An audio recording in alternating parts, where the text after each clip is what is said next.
Hi friends, വണ്ടിപ്പണിക്കാരൻ്റെ പുതിയ വീഡിയോയിലേക്ക് എല്ലാവർക്കും സ്വാഗതം. ഇന്നത്തെ നമ്മുടെ വീഡിയോ എന്ന് പറയുന്നത് കാണുന്ന ഒരു മെഴ്സറസിൻ്റെ GLE 43 ആണ്. നമ്മൾ ഇന്നലെ ഒരു GLE 53യുടെ ഒരു വീഡിയോ ഇട്ടിട്ടുണ്ടായിരുന്നു.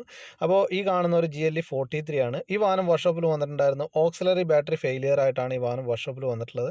അപ്പോൾ നമ്മൾ ഇതിൻ്റെ ഓക്സിലറി ബാറ്ററി നമ്മൾ റിപ്ലേസ് ചെയ്തിട്ടുണ്ട്. അപ്പോൾ പലർക്കും ഒരു ഡൗട്ട് ഉണ്ടാവാറുണ്ട് ഈ വാഹനത്തിൻ്റെ ഓക്സിലറി ബാറ്ററി എവിടെയാണെന്നുള്ളതൊക്കെ. അപ്പോൾ ഇന്ന് നമ്മുടെ വീഡിയോ എന്ന് പറയുന്നത് ഈ വാഹനത്തിൻ്റെ ഓക്സിലറി ബാറ്ററിയുടെ ലൊക്കേഷൻ എവിടെയാണ് വരുന്നത് എന്നാണ്.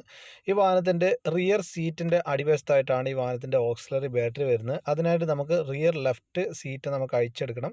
അപ്പോൾ അഴിച്ചെടുക്കുന്ന വീഡിയോ ഒന്നും ഞാൻ കാണിക്കുന്നില്ല. നമുക്ക് ഈ റിയർ ലെഫ്റ്റിൻ്റെ ഈ ചാര സീറ്റാണ് നമുക്ക് അഴിച്ചെടുക്കേണ്ടത്. ആ സീറ്റിൻ്റെ അടിവശത്തായിട്ടാണ് ഇതിൻ്റെ ഓക്സിലറി ബാറ്ററി വരുന്നത്. ഇത് കണ്ടല്ലോ, ആ സീറ്റ് അഴിച്ചു കഴിഞ്ഞാൽ നിങ്ങൾക്ക് ഇതിൻ്റെ അടിയിലായിട്ട് നിങ്ങൾക്ക് ഓക്സിലറി ബാറ്ററിയുടെ ലൊക്കേഷൻ കാണാം. അപ്പോൾ നമ്മളിതിൻ്റെ ഓക്സിലറി ബാറ്ററി നമ്മൾ റിപ്ലേസ് ചെയ്യുന്നുണ്ട്. അപ്പോൾ ഞാനത് ഫുൾ അഴിച്ച് മാറ്റുന്നതൊന്നും കാണിക്കുന്നില്ല. ഈ ഓക്സിലറി ബാറ്ററി നമുക്ക് അഴിക്കുന്നതിന് വേണ്ടിയിട്ട് ഈ സൈഡിലുള്ള ഈ ചാര സീറ്റ് നമുക്ക് അഴിക്കണം. അപ്പോൾ ആ ചാര സീറ്റ് അഴിച്ചാൽ മാത്രമേ നമുക്ക് അതിൻ്റെ അകത്തുനിന്ന് ഓക്സിലറി ബാറ്ററി നമുക്ക് റീപ്ലേസ് ചെയ്യാൻ സാധിക്കത്തുള്ളൂ. അപ്പോൾ അതിനുശേഷം നമ്മൾ ഫോൾട്ടും കാര്യങ്ങളൊക്കെ ഇറേസ് ചെയ്യണം. അതിൻ്റെ അകത്ത് ഓക്സിലറി ബാറ്ററിയുടെ വാർണിംഗും വന്നിട്ടുണ്ടായിരുന്നു. അതേമാതിരി തന്നെ ഓക്സിലറി ബാറ്ററിയുടെ DTCയും വന്നിട്ടുണ്ടായിരുന്നു. അപ്പോൾ നിങ്ങൾക്ക് കാണാം, ഇതാണ് ഓക്സിലറി ബാറ്ററി DTC വന്ന സമയത്ത് ഉണ്ടായിരുന്നത്.